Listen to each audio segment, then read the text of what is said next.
இந்த பக்கத்துல தோல்வி, இந்த பக்கத்துல எனக்கு ஜெயம் இல்லை, இந்த பக்கத்துல எனக்கு நான் எதிர்பார்த்தது இல்லை. ஆனா நீ எதிர்பார்த்ததற்கு மேல உனக்கு கர்த்தர் செய்யும்படிக்கு ஒரு புதிய பக்கம் இன்றைக்கு. என் புருஷன் என்ன கவனிக்கல, என் புருஷனை நேசிக்கல, புருஷனை கண்டுக்கல, என் புருஷனை விட்டுட்டான், என்னை கை விட்டுட்டான்.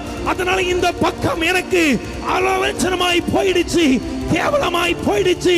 மனுஷன் விரும்புகிற மாதிரி என் பக்கம் இல்ல. ஆனா ஆண்டவர் இன்னைக்கு ஒரு கிருபையை உனக்கு கொடுத்து ஒரு புதிய பக்கத்தை உனக்காக கர்த்தர் திருப்பி. ஊழியத்தின் பாதையில நினைச்ச மாதிரி இல்லப்பா, ஐயோ நான் எதிர்பார்த்தது வேற, நான் நினைச்சது வேற, ஆனா இப்ப நான் போயிட்டு இருக்கிற பாதை எனக்கு சுத்தமா விருப்பம் இல்லை என்று சொல்லி காத்திருக்கிற தேவ பிள்ளையே, உனக்காக ஒரு புதிய பக்கத்தை